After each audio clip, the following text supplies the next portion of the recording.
요즘 저희가 새벽에도 사무엘상 말씀 보고 있고요. 지난주에도 저희가 사무엘상 말씀 함께 나누었습니다. 오늘도 저희들 사무엘상 마지막 말씀이죠. 사무엘상 31장 마지막 말씀을 통해서 이제 사울이 죽습니다.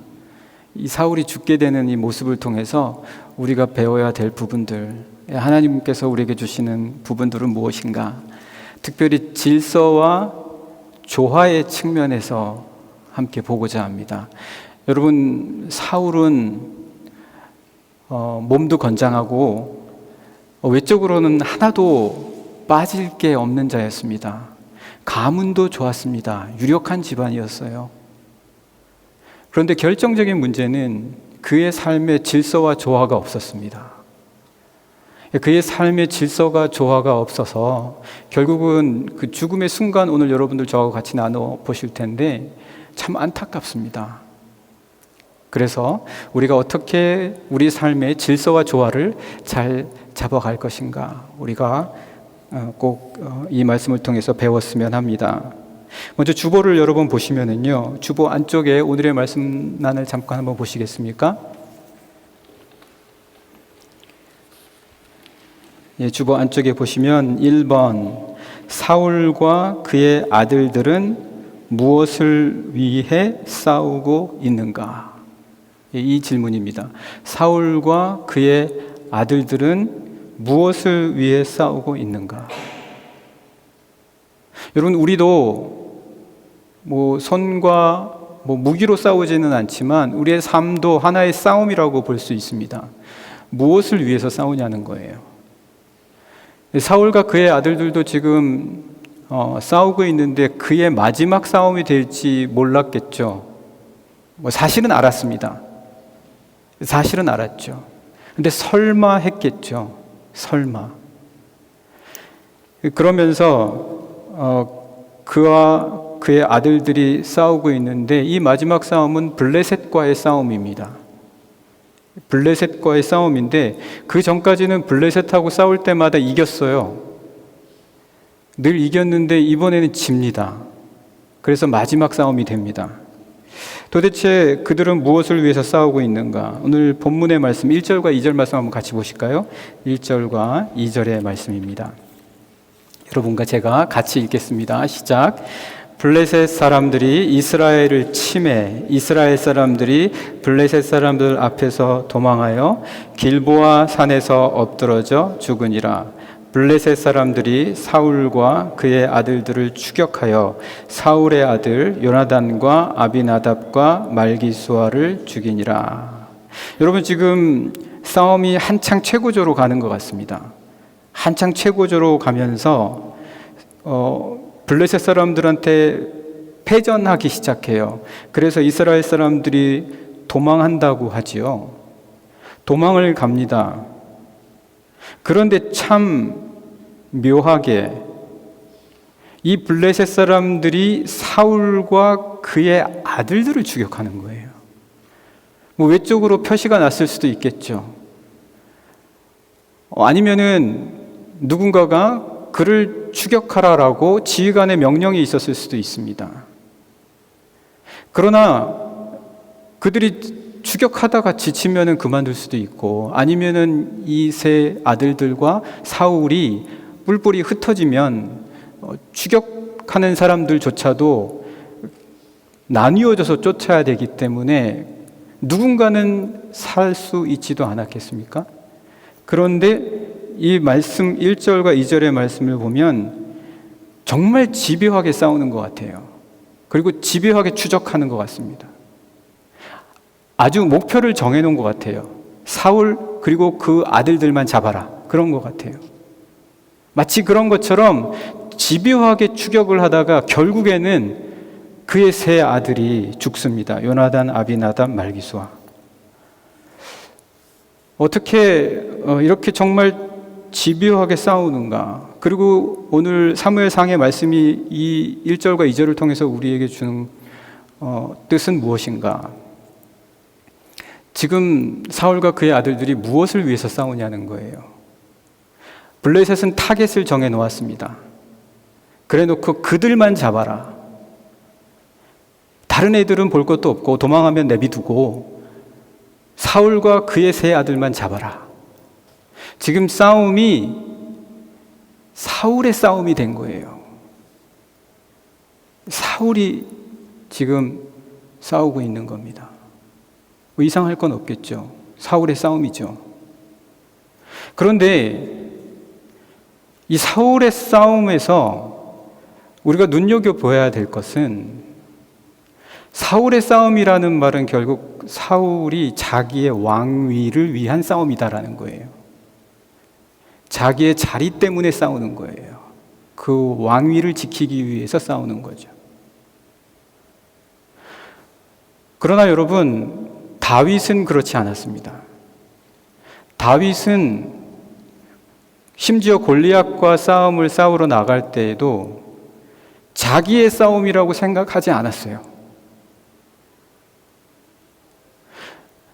너는 칼과 창으로 나에게 오지만 나는 내가 모욕하는 이스라엘의 하나님 여호와 하나님의 이름으로 나아간다.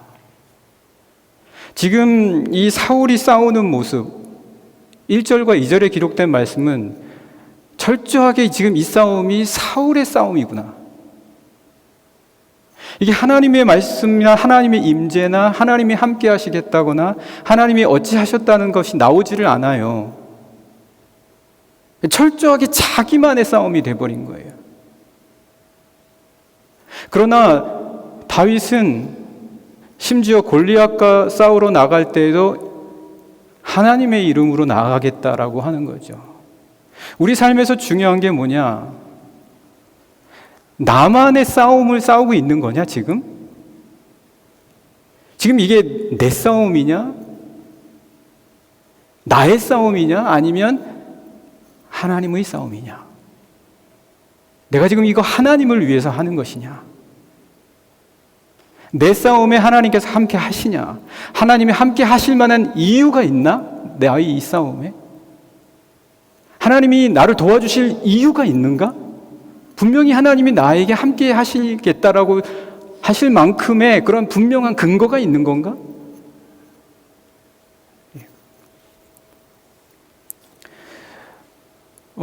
여러분, 우리가 지금 이 싸움의 모습을 보면 사울의 곁에는 마지막에는 그의 아들들밖에 안 남습니다.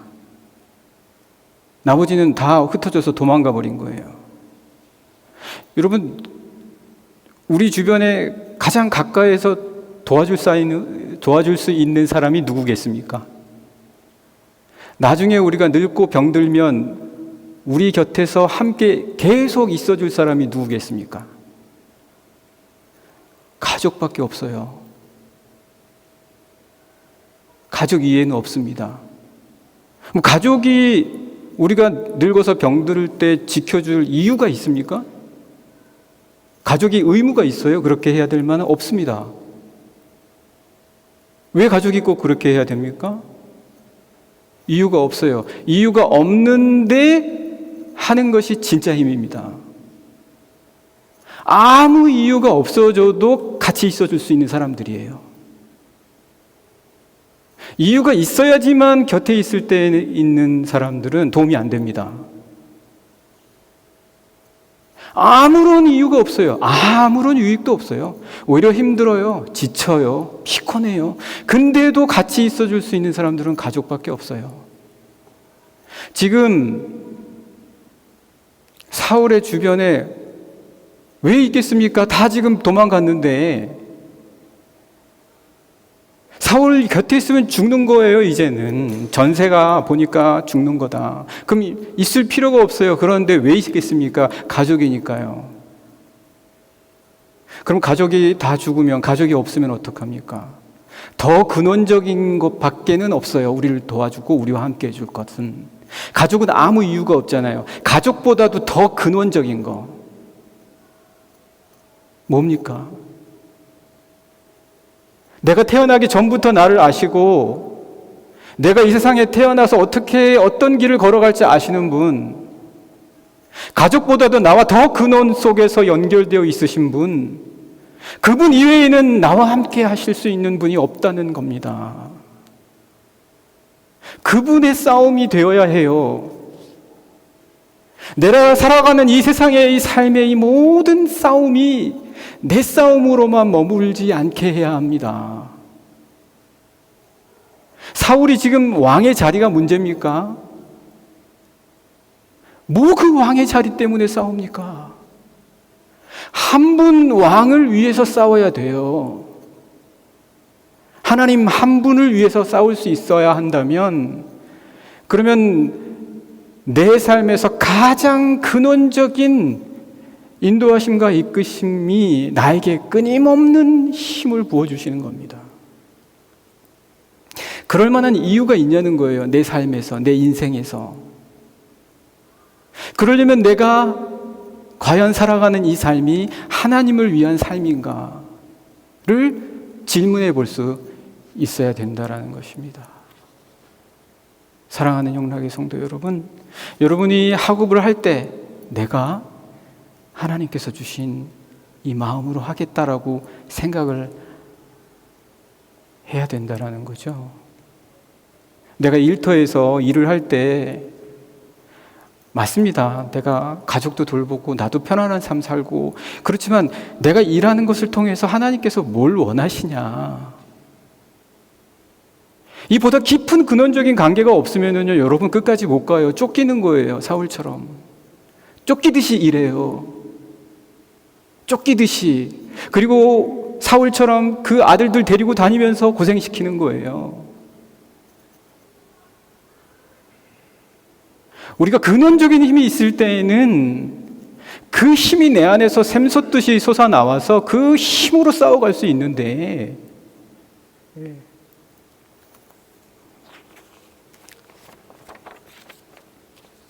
한 분 왕을 섬기기 위해서는 어떻습니까, 여러분? 우리의 그리스도인들의 삶에서 있는 근본적인 변화가 반드시 필요합니다. 우리 다시 주보 말씀 제목으로 한번 가보실까요? 그리스도인으로서 2번 보시면 거쳐야 될 과정이 있다라고 하잖아요. 그리스도인으로서 거쳐야 될 과정이 꼭 있습니다. 뭐냐면은요, 여러분, 내가 죄인이라는 거예요. 내가 죄인이다라는 거예요. 내가 회개해야 된다라는 거예요. 회개하면은 진짜, 회개와 죄를 말하면 진짜 막 거부 반응, 알레르기 반응이 날 수 있죠. 사람들 교회 가면 다 죄인 만들어 놓고, 다 무슨 강박증 만들어 놓고, 죄 때문에 마치 사람들을 수동적으로 만드냐, 그런 차원이 아니거든요. 여기서 우리가 죄를 말하는 이유는 내가 지금까지 살아온 모든 걸 보니까 다 하나님의 은혜라는 거예요. 여러분들이 여러분들이 출발하지 않은 출발들이 있어요. 근데 어느 순간 나에게 이루어져 있어요. 사실 그 처음에 여러분들이 시작한 게 아니에요. 근데 어떻게 하다 보니까 그 시작과 출발이 나를 이 자리에까지 와 있게 해줬어요. 누가요?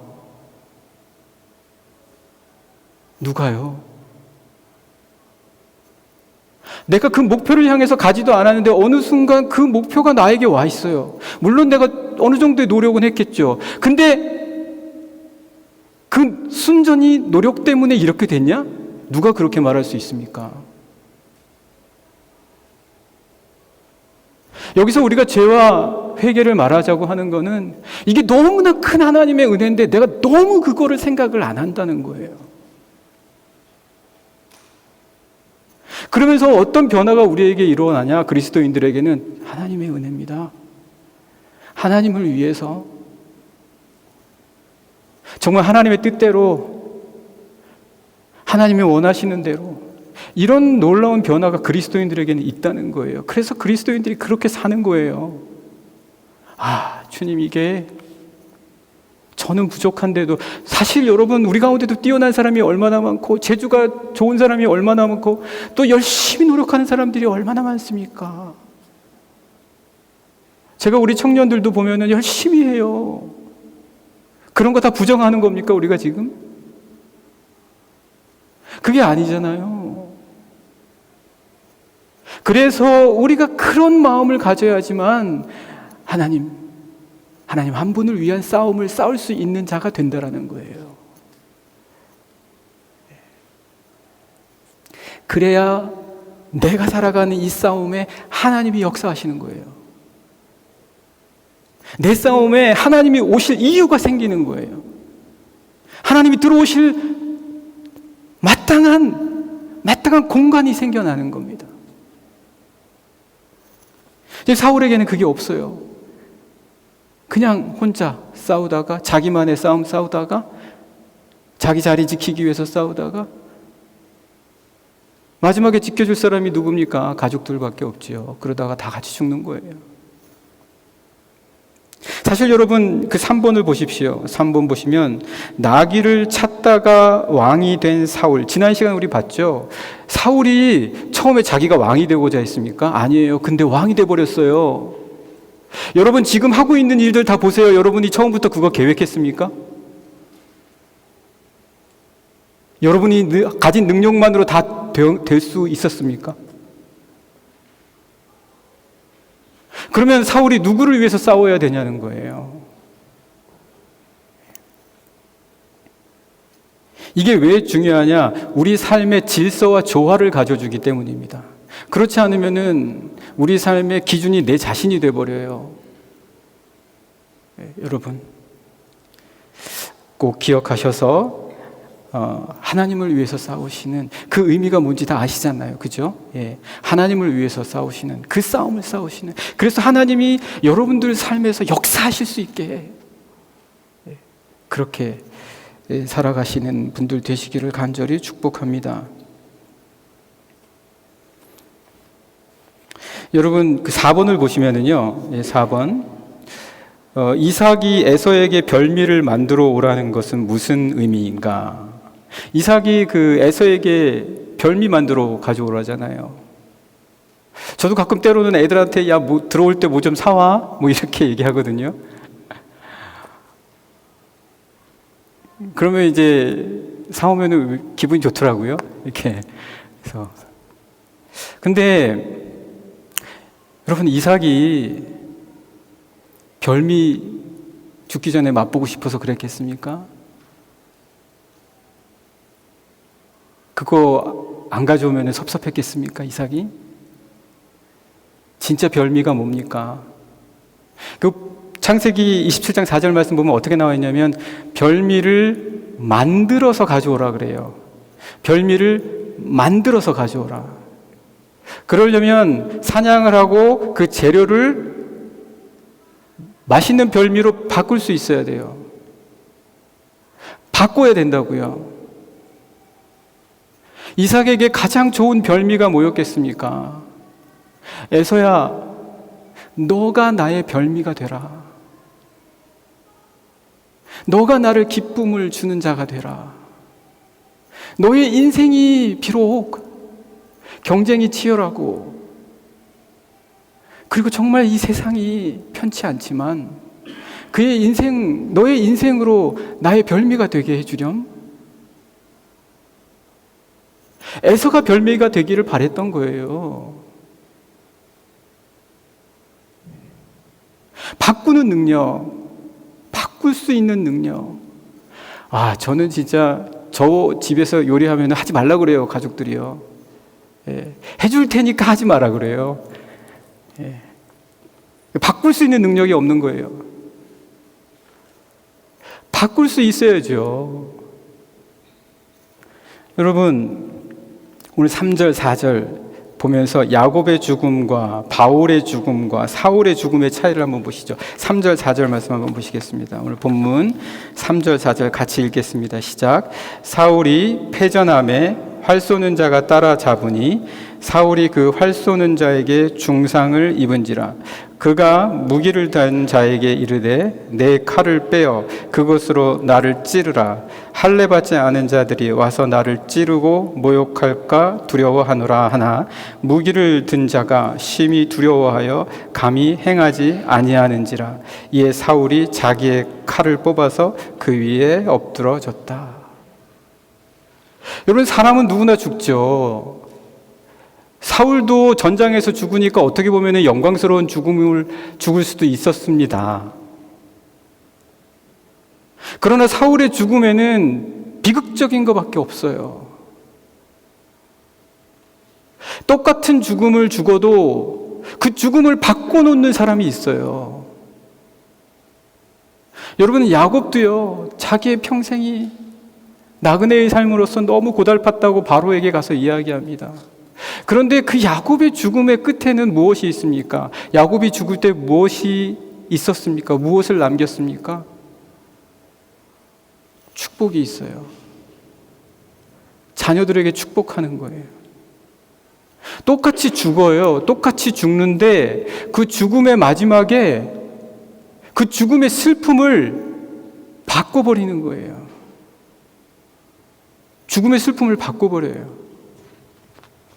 여러분, 사도 바울에게는 어떤 죽음이 있었습니까? 그는 참수형을 당했죠. 더 비참하게 죽어요. 그러나 그에게는 무엇이 있었습니까? 나는 그래도 달려갈 길을 달려가겠다. 그의 죽음은 비참한 죽음이었는데 소망을 남겨놓은 거예요. 바꾸는 거예요. 죽음이라고 다 똑같지 않다는 게 바로 그것에 있습니다. 죽는 건 다 똑같아요. 다 똑같이 비극적으로 죽을 수도 있고요. 아프다가 죽을 수도 있는 거예요. 그러나 그것을 어떻게 바꾸냐고요. 지금 사울은 어떻게 죽습니까? 두렵다. 나를 찔러라. 내가 죽을게. 이런 죽음이라는 얘기예요. 여러분, 이걸 바꿀 수 있어야 된다. 여러분, 우리가 어떻게 바꿀 수 있습니까? 우리도 똑같은데. 우리도 똑같은데 어떻게 바꿉니까?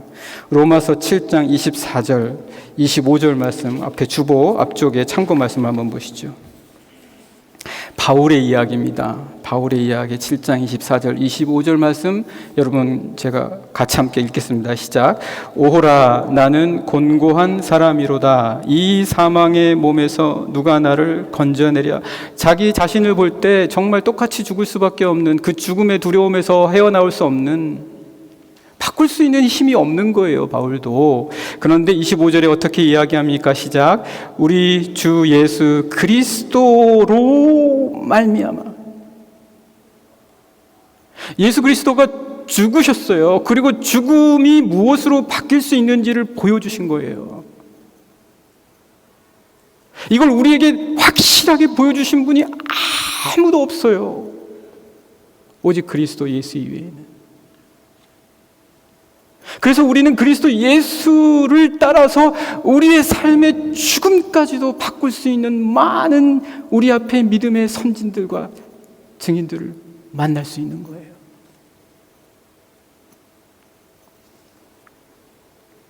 계속 어떻게 이야기합니까? 그런즉 내 자신이 마음으로는 하나님의 법을, 육신으로는 죄의 법을 섬기노라. 이런 갈등 속에서도 바꿀 수 있는 능력. 여러분, 지금 여러분이 하시는 일을 바꿀 수 있는 능력, 지금 여러분의 힘들고 지친 상처받은 마음들을 바꿀 수 있는 것, 오직 그리스도 예수로 말미암는다. 예수께서 죽음을 소망으로, 삶으로, 부활로 바꾸셨기 때문이다. 여러분들도 이렇게 바꾸실 수 있는 분 되시기를 간절히 축복합니다. 여러분, 사울이 이거 피할 수 없었을까요? 이런 비극을, 아들들 셋까지 다 죽이게 되는 이런 비극을 피할 수는 없었을까요? 있었습니다. 있었어요.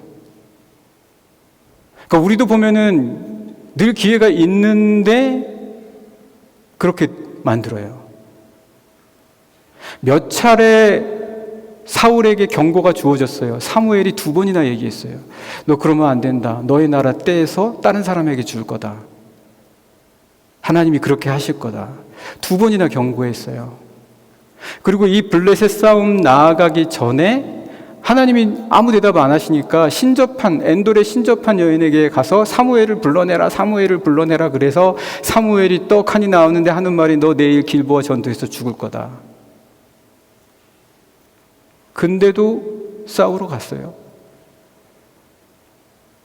피할 수 있었어요. 예. 그럼 자기는 몰랐냐? 우리 한번 말씀 보시죠. 예, 사무엘상 24장 20절 말씀 앞에 있습니다. 앞에 주보 앞에 사무엘상 24장 20절 말씀. 다윗하고 만났을 때, 다윗이 자기를 살려줬을 때 뭐라고 얘기하는지 사무엘상 24장 20절 말씀 같이 읽어보겠습니다. 시작. 보라, 나는 내가 반드시 왕이 될 것을 알고 이스라엘 나라가 내 손에 견고히 설 것을 안다. 알았어요. 우리가 참, 우리 인간이요, 알면서도 못 바꿔요. 알면서도요. 네. 알면서도 못 바꾸는 게 우리 부족한 우리의 모습들입니다. 이러면 안 되는데, 그렇게 하지 말라고 하는데, 병원에서 의사 선생님이 그러면 안 된다고 하는데 꼭 그렇게 해요. 괜찮겠지. 하나님께서 그러지 마라. 하나님께서 그렇게 하면 안 된다라고 얘기하는데 꼭 그렇게 하거든요. 여러분, 우리가 도대체 어떻게 그러면은 이 사울이 이런 비극의 그 현장에서 어떻게 그러면 원래는 피했어야 되는가? 5절과 6절의 말씀 같이 한번 읽어보시겠습니다. 오늘 본문 말씀 5절과 6절 말씀입니다. 같이 읽겠습니다. 시작. 무기를 든 자가 사울이 죽음을 보고 자기도 칼 위에 엎드러져 그와 함께 죽으니라. 사울과 그의 세 아들과 무기를 든 자와 그의 모든 사람이 다 그날에 함께 죽었더라. 엄청난 비극이죠. 알았으면 하지 말아야죠. 그런데 그 길로 기어코 가네요. 예, 그 길로 기어코 갑니다. 질서와 조화가 깨진 거예요. 그 문제는 뭐냐? 여러분 8번을 한번 보시죠. 8번 우리 한번 같이 읽어보실까요? 주보의 8번입니다. 8번 같이 읽겠습니다. 시작. 한 덩어리의 음악은 각각의 음을 구별하는 지휘자의 몫이다. 이게 슈토카우젠, 칼 하인트 슈토카우젠, 독일 사람이죠. 예, 현대 음악가인데 그가 한 이야기입니다. 오케스트라의 지휘자가 있어요. 오케스트라의 지휘자는 이 모든 악기들이 내는 소리를 하나로 뭉쳐서 듣는 거예요. 그런데 그 가운데에서 하나하나의 음들을 구별해낼 수 있어야 되는 거죠.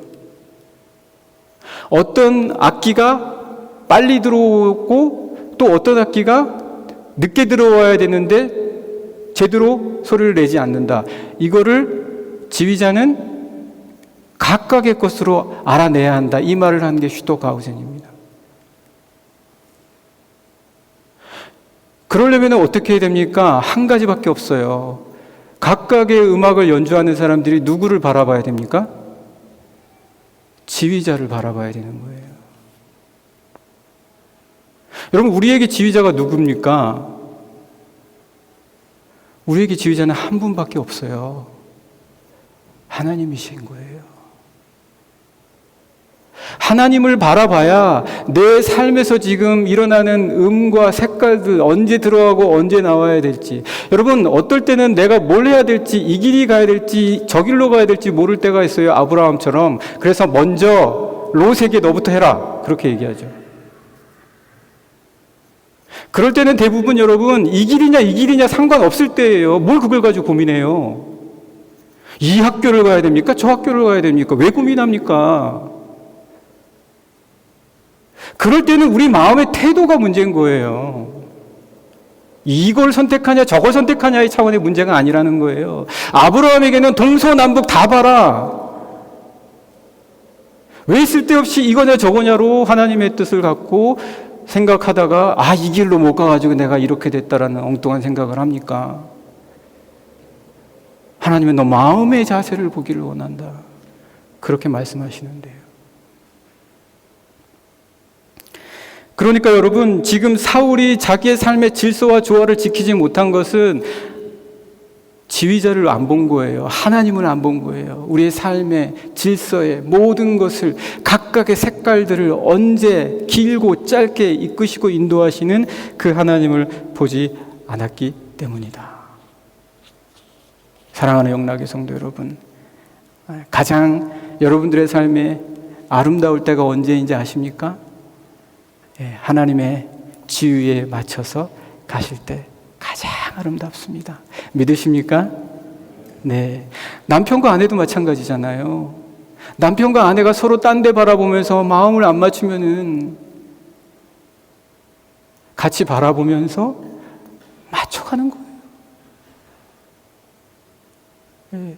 자기만의 소리를 아무리 높여도 음악이 안 나와요. 그렇지 않습니까? 네. 우리 영락의 모든 성도님들, 우리 사울의 죽음을 통해서 내가 어떻게 내 삶의 질서와 조화를 지켜가야 되겠다 꼭 기억하시는 우리 모든 성도님들 되시기를 간절히 축복합니다.